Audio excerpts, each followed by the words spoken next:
오늘도 주 예수의 권능의 말씀이 여러분과 함께 하기를 예수 이름으로 축복합니다. 아멘. 제가 TV 방송을 보다 보니까 한 프랑스에서 박사학위를 한 교수님이 방송에서 질문을 묻는 대답에 참 깜짝 놀랐어요. 그리고 이슈가 됐더라고요. 박사님은 참 공부를 잘 하시고 열심히 하셨죠. 그래서 학위를 따셨죠. 라고 말하니까 박사님이 제가 언제 공부 열심히 했다고 잘했다고 말한 적 있습니까? 라고 이렇게 대쳐서 묻는 겁니다. 저는 한국에서 성적표를 떼어서 직장에 낼 때에 직원이 보고는 킥킥킥 웃었다. 그 정도로 공부를 못한다. 근데 어떻게 프랑스에서 자기가 학위를 따고 했냐면 서울 S대 나온 사람과 자기가 시험을 쳤는데 그 사람은 떨어지고 자기는 합격했다는 거예요. 그 이유가 뭔지 설명해 주는데 기가 막히더라고요. 서울대생은 역시 똑똑하더라고요. 그동안 한 학기 동안 배운 모든 것을 한 글자도 빼지 않고 다 기억하여 쫙 적어가며 다음 종이 주시죠. 쫙 다음 종이 주셔서 한 4장을 배운 거 쫙 썼다고 합니다. 뭐 합격 아닙니까? 근데 틀렸어요. 교수님이 하시는 말씀이 나는 너가 내 수업에 출석한 것을 확인하려고 시험 친 게 아니다 라고 한 거예요. 그런데 이 박사님은 문제를 보니까 잘 모르겠거든요. 근데 보니까 이 생각은 내 생각이 맞는 것 같아 라고 해서 쭉 자기의 논리로 쓴 거예요. 그게 맞아요. 그래서 하는 말이 내가 원하는 것은 정답을 원하는 게 아니라 너의 생각으로 논리 정연하게 글을 쓰는 것이 중요했다라는 거예요. 박사가 되려면 정답을 아는 것이 중요한 것이 아니라 자기 생각이 틀리더라도 계속해서 이렇게 연구하고 집중해서 글을 쓰는 것이 써보는 것이 너무 중요하다라는 거예요. 참 우리나라의 한국의 기준이 아이들을 바보로 만들었다는 거예요. 똑똑하고 천재적인 아이들을 성적 순으로 나누어서 바보로 만들어요. 다 부모님과 싸울 때는 보면 자기 논리가 있지 않습니까? 그렇잖아요.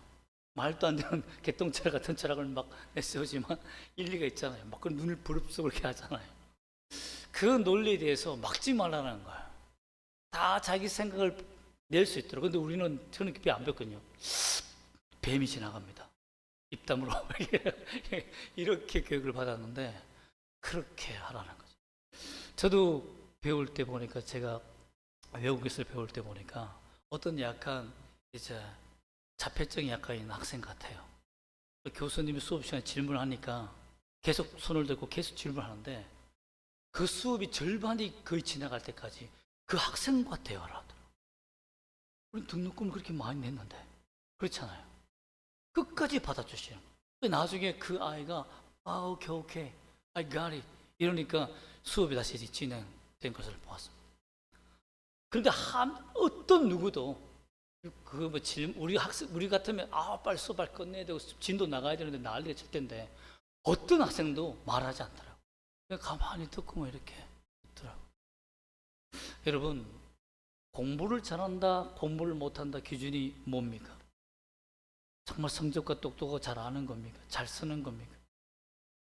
그 사람의 가진 생각이 얼마나 가치 있느냐가 중요하지 않겠어요? 오늘 말씀도 마찬가지입니다. 주님이 생각하는 우리 신앙의 기준은 뭘까? 성경을 잘 외우고 성경 시험을 치면 100점 맞고 신학을 잘 알고 잘 설명하고 설교를 잘하고 그러면 하나님이 보시기에 이야 100점 목사 100점 성도다 라고 하겠습니까? 하나님의 기준이 무엇인지를 오늘 발견하시기를 소망합니다. 그 비밀을 알아 우리 믿음에 하나님은 이런 기준으로 나를 보시는구나. 이 놀라운 기준을 발견하시기를 예수 이름으로 축복합니다. 아멘. 그래서 오늘 보면 예수님의 제자들 중 12명의 제자를 뽑아서 사도의 직분을 맡깁니다. 다른 마태, 마가 그 다음에 그 요한복음에서는 제자들을 선출할 때 보면 그냥 제자 12명으로 되어 있는데 누가만 사도로 직분을 주었다라고 콕 집어서 말합니다. 제자가 되는 것도 굉장히 어려운 일 아닙니까? 그죠? 그런데 교회의 지도자인 사도로 뽑는데 12명을 뽑는 일에 보면 성경을 읽어보면 좀 이상해요. 당시 학파들을 보면 잘 알 수 있습니다. 당시 학파들을 보니까 철학적인 부분으로 계통으로 여러분이 잘 아는 스토아 학파, 로고스라고 해서 이성 중심, 경험 중심보다 이성을 중심으로 하는 스토아 학파, 또 에피쿠로스 학파가 있고, 향락을 중심으로 하는 쾌락만 추구하면 최고다라는 그런 에피쿠로스. 뭐 인간적인 어떤 쾌락이 아니라 어떤 성취나 어떤 선한 일을 했을 때 그 기쁨이지 않습니까?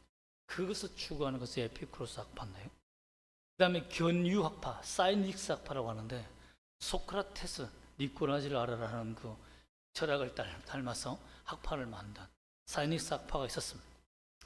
또한 예수님 당시에는 종교 계통으로는 잘 알다시피 바리새파, 사두개파, 그 다음에 에세네파가 있었습니다. 그리고 필로파가 있었는데, 그것은 유대와 플라톤 철학을 같이 통합해서 하는 알렉산드리아 학파처럼 유대와 플라톤 철학을 통합하는 필로라는 학파도 있었습니다. 제가 왜 이런 소개를 하냐면, 이들은 제자를 뽑을 때 토론 배틀을 합니다.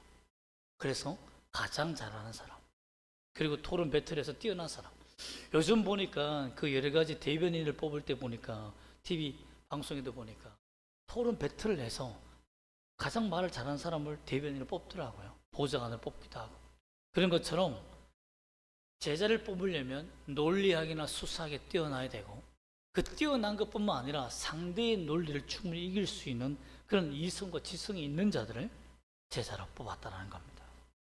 특히 에세네파는 그렇게 선출되어도 3년의 견습기간, 수습기간이 있었어요. 아무나 제자가 못 돼요. 아무나 막 손 내민다고, 뭐 가입서 낸다고, 돈 들고 온다라고 해서 되는 것이 아니라 철저하게 훈련해서 3년 동안 떨어뜨릴 사람을 목적으로 하여 선택한 사람 별로 없습니다. 한두 명 정도 뽑을까 말까 합니다. 이렇게 우수한 실천적인 의지가 있는 사람들을 뽑아서, 이성 있는 사람들과 의지가 병행되는 사람을 뽑아서 제자로 삼습니다. 그런데 예수님의 제자들을 분리해 보면 기준에 너무 불합격이에요. 특히 성품의 문제인 사람들, 베드로, 안드레, 야고보, 요한. 베드로와 형제인 안드레도 성질이 좀 있습니다. 욱하죠. 욱합니다. 그래서 나중에 여러분 잘 알다시피 제상 말고의 귀를 예수님 말하지도 않는데 칼이 먼저 나가서 귀를 베어버리는 일도 하죠. 잘난 체 잘하고, 아는 것 있으면 다 말하고 하는 베드로 아닙니까? 또한 요한은 어떤 사람입니까? 예수님, 쟤들한테 능력을 행하고 복음을 전해도 따르지 않으니까 하늘에 불을 내려서 그 도시를 태워버리라고 말할 정. 정말 포악하죠. 성품적으로 보면 예수님의 제자로 뽑힐 수 있는 사람들이 아니에요. 그런데 어떻게 이들을 뽑는다는 거죠? 또 믿음이 문제인 사람이 있습니다. 도마와 베드로, 늘 의심하고, 빌립도 마찬가지, 늘 계산에 안 맞으면 안 따르는 거죠. 오병이요? 돈이 부족한데요. 이렇게 항상 예수님께 반박했던 사람. 베드로는 또 끼입니다. 어디 가도 믿음의 문제가 되죠. 나중엔 예수님 죽지 말라고 매달렸다가 사탄아 물러가라고 비난을 당할 만큼. 그런 사람이 내 제자라고 이렇게 자랑하고 싶습니까? 저는 그렇게 못할 것 같아요. 내 제자다. 우리 교회에서 만약에 저한테 말씀을 배우고 제자 훈련이 되어서 제자 훈련했다면 목사님들이 이 장로님이 이번에 목사님께 배운 제자입니까? 그러면 박수를 많이 쳐주시더라고요. 대단하시다고. 그런데 고개를 갸우뚱하면서 저런 사람도 장로가 될 수 있는가? 라고 한다면 제 얼굴에 먹칠을 하는 거 아니겠습니까? 그럼에도 불구하고 도마와 베드로를 뽑았다는 그 자체가 참 이해가 안 돼요. 또한 세속적이고 정치적이고 비열하게 배신하는 배신자, 가룟 유다와 베드로는 다 끼입니다. 어디 안 끼는 데 없어요. 그럼에도 불구하고 베드로는 수석 제자가 됩니다. 이해가 안 돼요. 세속적이고 물론 회개했지만 또 서번트 증후군, 전제적인 마태, 숫자 계산만 잘하지 어떤 사람들과 유대 관계가 잘 되지 않는. 여러분, 오늘날 만약에 관계 전도가 굉장히 유행하고 있는 이 시대에 마태를 제자로 뽑았다간 전도 하나도 못합니다. 관계가 돼야 관계 전도를 하죠. 전혀 할 수가 없는 사람을 제자로 뽑았어요. 이런 사람들이 예수님의 제자였습니다. 관계적인 문제, 성격적인 문제, 믿음의 문제, 지성의 문제도 있습니다. 사도행전 4장 13절에 보면 누가가 적나라하게 비난합니다. 베드로와 요한이 담대하게 말함을 보고 사람들이 본래 학문 없는 범인으로 평범한 사람으로 알았다. 너희들 무식하잖아. 이렇게 생각한 줄 알았는데 예수와 함께 있던 자들이 복음을 전하니까 깜짝 놀란 거죠. 즉 무식했다는 거예요. 사람들이 보기에는 예수님 제자들은 무식해. 다른 학파와 비교해서 비교할 수 없는 존재들이야. 왜 그런 사람들을 예수님은 선택했느냐는 거예요. 모집한 게 아니에요. 모집하고 누가 무식하나 누가 성격이 나쁘나 이렇게 배틀에서 뽑은 것이 아니라 주님은 수많은 사람들이 자기를 따르는데 딱 꼬집어서 그것도 기도해서 밤새도록 기도해서 뽑은 사람이 성품에 문제 있는 사람, 믿음에 문제 있는 사람, 세속적이고 배신할 사람. 이해가 됩니까? 이해가 안 됩니다. 예수님께서 이렇게 기도하러 산으로 간 제자들이 이렇다. 근데 이들을 하나님의 나라를 맡기고 사도로 맡겼다는 그 자체가 참 놀랐다는 겁니다. 왜 그럴까요? 고린도전서 1장 26절과 29절에 보면 사도 바울이 그 비밀을 해답을 기록해 놓습니다. 형제들아, 너희의 부르심을 보라. 육체를 따라 지혜로운 자가 많지 아니하며 능력 있고 능한 자가 많지 아니하고 문벌 좋은 자가 많지 않다. 뭐 가말리의 문화나 또는 어떤 학파나 어떤 종교적인 뛰어난 곳에 있는 사람들이 많지 않고 혹 있다고 하여도 가룟 유다 정도밖에 없었어요. 많지 않다. 드물더라. 그런데 27절에 보면 하나님께서 세상에 미련한 것을 택하사, 하나님이 미련한 것을 택하사라고 되어 있어요. 즉 아무도 택할 수 없는 존재들, 아무도 선택하지 않는 사람들, 그 당시에는 어떤 제자의 부류에도 속할 수 없는 사람들을 하나님이 고의적으로 의지로 택하사라고 되어 있습니다. 그래서 뭘 하겠느냐? 따라합시다. 지혜 있는 자들을 부끄럽게 하려 하시고 세상의 약한 것들을 택하사 강한 것들을 부끄럽게 하려 하시며 세상의 천한 것들과 멸시받는 것들과 없는 것들을, 왜 기분이 좀 많이 나빠지십니까? 택하사 있는 것들을 패하려 하시나니 이는 아무 육체도 하나님 앞에서 자랑하지 못하게 하려 하심이라. 기분이 많이 안 좋으신 것 같은데 저는 다 있는 것에 수속하는데 자꾸 없는 것이라고 하니까. 제자들은 그랬습니다. 여러분. 배우지 못하고 없는 사람이 아니라 거치라고 표현할 만큼 존재 가치가 없을 만큼 그런 존재들이었습니다. 그런데 그런 존재들을 선택하여서 하나님이 하나님의 영광만 오롯이 드러낼 수 있는 통로로 사용했다는 거예요. 잘난 사람 선택하면 자기 지식, 자기 영광이 나오는 거죠. 마태를 선택해야 관계 전도가 무너지는 거예요. 관계 전도에 대가가 나왔습니다. 마태를 보니까 야, 이거 힘들겠는데 내 이론을 적용하기 힘들겠는데. 인간의 방법과 노력과 능력이 마태 앞에서 무너져 버려요.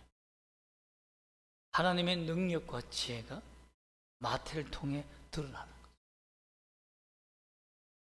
배신하고 믿음이 없는 자들 통해서 진짜 믿음이 무엇인지를 발견해서 제 믿음 없었잖아.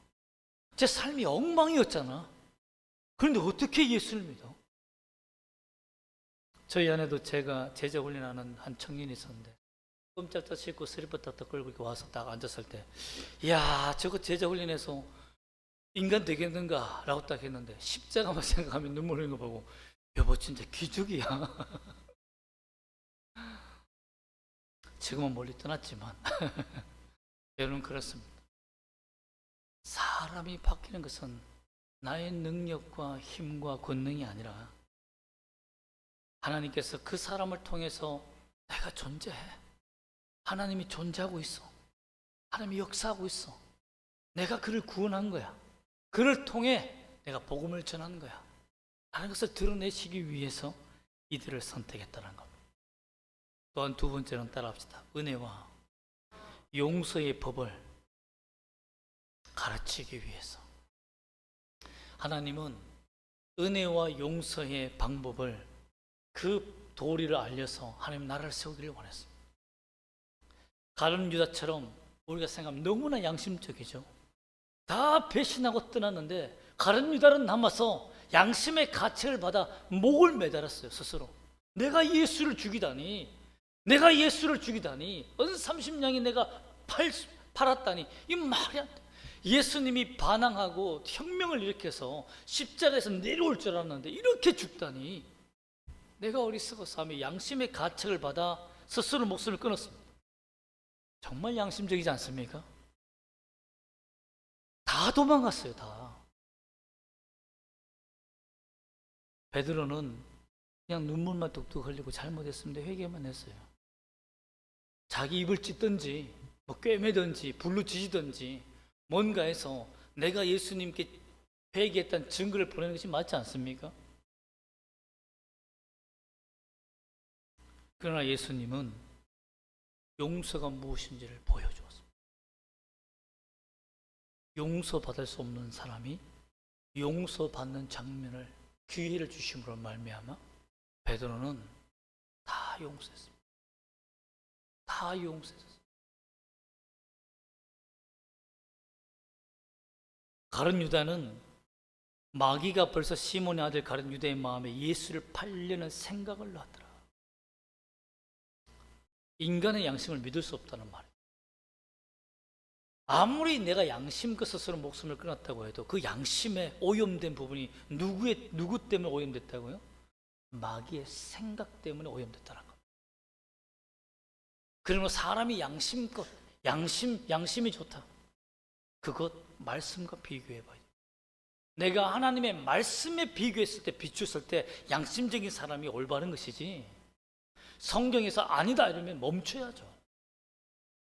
마귀가 예수를 팔 생각과 함께 스스로 죽을 생각을 불어넣어 준 것, 거기에 넘어가. 오히려 3번이나 부인하고 못 믿겠다고 난리를 친 도마에게 오히려 예수님 나타나 주셨어요. 그리고 베드로에게 절대적인 용서와 사도의 직분을 다시 회복해 줬습니다. 즉 하나님의 나라는 은혜와 하나님의 용서, 그 용서로 세워져 간다는 것을 알려준 겁니다. 그렇기 때문에 기독교인들이요, 전쟁하지 않았습니다. 반역하지 않았어요. 머리에 띠를 들고 몽둥이를 들고 로마와 유대인과 싸우지 않았어요. 찌르면 찔러, 사자밥 그래 잡아먹혀. 그들이 막 힘을 내어 스크럼을 만들어서 사자 입을 찢고 막 성의 능력으로 이렇게 달라고 하지 않았어요. 그냥 다 당했어. 모조리 죽었어. 그 이유는 자신의 능력과 자신의 모든 은혜는 하나님께로 온 것을 알았고, 그들이 우리를 죽인다고 해도 우리가 하나님을 찬송하며 죽는 그 모습을 보여줌으로 말미암아 우리가 믿는 하나님이 진짜 하나님이라는 것을 그들이 보여주고 싶었다. 적대하지 않고 미워하지 않고. 세 번째 따라 합시다. 하나님의 나라가 예수의 능력으로 마귀의 능력이 무너지고 그 나라가 확장되어진다는 것을 보여주기 위해서다. 누가복음 6장 17절에서 19절 말씀 보면 수많은 병자들과 말씀을 듣는 사람들이 제자가 선출된 다음에 함께 예수님 앞에 서 있습니다. 그 제자들에게 보여줍니다. 이제 어떻게 사역하는지를 보여줘. 수많은 사람에게 말씀을 전합니다. 병든 자를 고칩니다. 그리고 그 능력이 예수께로부터 나오는 것을 보여줍니다. 그때까지만 해도 자기들 손에서 능력이 나가는 거 하나도 없었어요. 그럼에도 불구하고 예수님은 제자를 뽑고 사도로 세웠지만 예수님은 혼자 일했어요. 그냥 다 보여줬어요. 왜 그럴까요? 너희 힘으로 하는 것이 아니라 예수의 능력, 즉 성령의 능력으로 사역한다는 것을 보여준 거예요. 능력이 예수에게서 나갔다. 즉 성령의 능력이 예수로부터 나오는 것들을 보여준 거예요. 아, 예수님의 온전한 힘으로 물리친 것이 아니라 너희도 성령의 권능을 받으면 그 성령의 능력이 너희들에게 나가서 이런 사역을 할 수 있다는 것을 보여주기 위해 그들을 뽑았다라는 것입니다. 아무런 능력 없었습니다. 말의 능력, 지혜의 능력, 초능력 없었어요. 오직 부족한 제자를 선택하여서 하나님의 나라가 온전히 선포되는 것을 보여줍니다. 나중에 이들이 성령의 능력을 받고 그 능력을 행할 때 말로 행하지 않습니다. 그냥 은과 금은 내게 없지만 내게 있는 것으로 내게 주니 나사렛 예수 이름으로 일어나라. 그렇게 해서 능력을 발휘했어요. 많은 사람들한테 그냥 복음을 전하니까 자기 말은 유대말로 하는데 상대가 자기 헬라말, 헬라말, 히브리말, 또 저기 온갖 페니키아 언어로 다 알아듣는 거예요. 온 세계 사람이 나는 한국말로 하는데 그 당시 하나님이 놀라운 성령의 AI를 보내가지고 다 실시간으로 통역을 다 시켜줬어. 다 알아들은 거예요. 이게 무슨 일이야? 제가 아는 말이 왜 들리지? 어떻게 통역관도 없는데 내가 들릴 수 있을까? 다 놀라요. 우리가 아는 게 아니라는 것을 알게 됩니다. 저 사람들은 학문도 없는 무식한 범인인 줄 내가 아는데 저 지혜와 지식이 어디서 나온 것입니까? 저 능력이 어디서부터 나온 것입니까? 여러분에게도 예수의 능력이 흘러넘치기를 원합니다. 여러분의 가정을 살리고 여러분의 주변을 살리고 여러분의 직장과 사업 속에서 예수의 능력이 나타나는 여러분이 되기를 원합니다. 기분이 많이 안 좋으신 것 같아요. 제 아들이 예수님이 죽으신 이후에 오히려 성의 능력을 받아 사역함으로 많은 사람이 놀라고 돌아오는 역사가 있습니다. 사도 바울은요 말을 되게 잘했습니다. 물론 언변은 약했지만 똑똑했잖아요. 지식도 있었고. 그러나 베드로가 한 번 설교할 때마다 3,000명, 5,000명 비교가 안 됩니다. 매 맞고 도둑질 당하고 온갖 죽을 고생해서 겨우 한 명 그 교회 세워놓으면 또 와서 무너뜨려 버리고 이렇게 전도했다면 이 무식한 베드로는 한 번 설교하면 3,000명이 회개해 버리는 거예요. 성령의 능력은 연약하면 연약할수록 더 드러날 수 있는 거죠. 내가 잘났다고 말하면 하나님의 능력이 더 나타나지 않는 거예요. 여러분 전도할 때 목사님 저는 말이 부족해요. 너무 어눌하잖아요. 제가 말해도 무슨 말 했는지 모르잖아요. 이런 사람도 있는 방면. 또 너무 떨려요. 사람 앞에 서면 막 심장이 나오다 들어갔다 하는 저는 관계를 잘 못하잖아요. 그 사람이 최적이라는 거예요. 그 사람이 하나님의 영광을 드러낼 수 있는 복음을 드러낼 수 있는 최적화된 존재라는 거예요.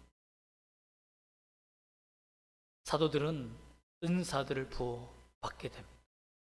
제자들은 하나님의 능력을 받게 돼요. 권능을 받게 됩니다. 나중에 마태복음이나 마태복음 10장이나 누가복음 9장에 보면 전도 나갈 때에 하늘의 권능이 흔들리면서 그 사탄들이 하늘에서 떨어지는 것을 내가 보았다라고 증거합니다. 즉 예수의 권능으로 말미암아 제자가 되고 사도가 된다는 것을 예수님이 알려준 겁니다. 여러분 그렇습니다. 우리는요 설교 많이 듣고 성경 공부 많이 하고 기도 많이 하고 그렇게 해서 공덕을 많이 쌓아서 우리의 존재가 놀랍게 되는 것이 아니라 믿음으로 살 때 작은 말씀 하나라도 믿음으로 살 때 그때 능력이 나오는 거예요. 왜? 부족하기 때문에 하나님의 영광이 더 드러날 수 있는 기회라는 것입니다. 많은 것을 배우고 많은 것을 알려고 하지 마십시오. 적은 것이라도 행하는 것이 가장 큰 능력입니다. 그것이 제자입니다. 그것이 사도적인 교회예요. 우리가 해결할 수 없는 일을 만났을 때 우리는 하나님의 능력을 구하십시오. 하나님, 내가 믿음으로 나아갑니다. 하나님의 능력이 나타나 주시옵소서. 성령이 일하시옵소서.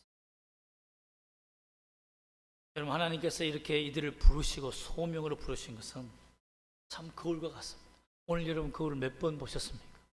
자신의 멋짐을 위해서 거울을 보지 않습니까? 거울의 소명은 자기의 거울이 멋진 것을, 나 거울 멋있지, 이걸 보여주기 위해서 아니라 상대의 멋짐, 상대의 아름다움을 꾸며주기 위해서 존재하는 거죠. 우리의 존재도 마찬가지입니다. 우리가 하나님의 형상이라는 거울로 지음받은 것은 내 형상을 보고 하나님이 어떻게 우리를 지었는지, 하나님이 어떤 분이신지를 보여주는 거예요.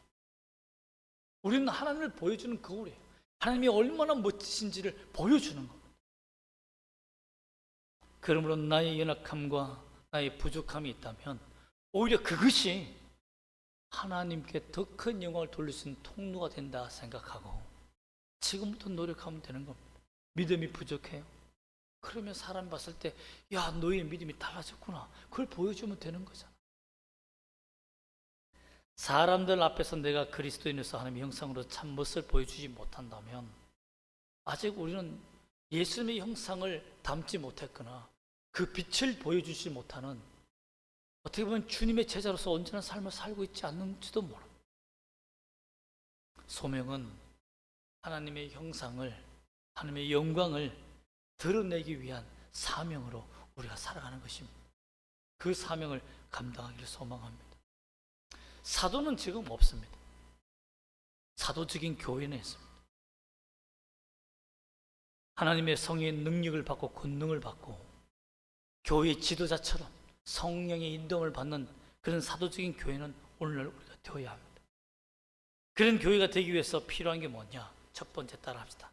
선택받아야 합니다. 가장 어렵고 불가능한 것. 선택은 내가 하는 겁니까? 아닙니다. 하나님이 선택해 주셔야 됩니다. 그렇기 때문에 예수님께서 그들과 함께 내려오사, 17절에 보면 예수님께서 그들과 함께 내려오사, 하나님이 나와 함께 인생하는 것이 너무 중요한 거예요.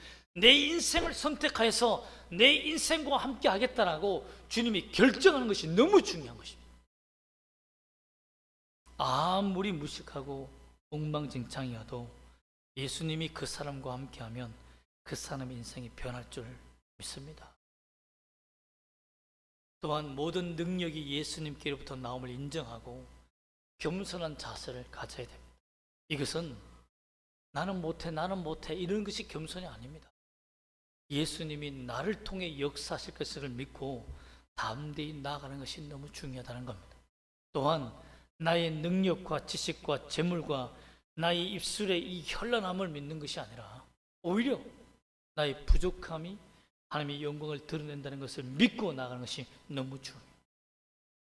다른 사람들은 다리가 멀쩡하여서 전도할 때 막 뛰어다니면서 막 전도하는 거, 여러분, 그렇다고 많이 뿌린다고 옵니까? 아닙니다. 때로는 나의 부족한 이 걸음이 하나님께 감동이 되어 그 전도지를 내밀 때 성령이 그 사람에게 역사하실 수도 있습니다. 그렇기 때문에 걸음이 빠른 것이 중요한 것이 아니라, 내 몸이 튼튼한 것이 중요한 것이 아니라, 내 손이 빠른 것이 중요한 것이 아니라 하나님께 집중해야 됩니다. 내가 하나님과 함께하고 있는가? 나의 예수님이 나와 함께 하시는가? 나를 선택하셨는가? 그 선택을 받는 오늘이 되시기를 주님의 이름으로 축복합니다. 여러분, 마귀의 목적은 죄를 짓고 죄를 멈추게 하는 것이 아닙니다. 그 영혼을 죄를 짓지 않아도 지옥에 보내는 것이 목적이에요.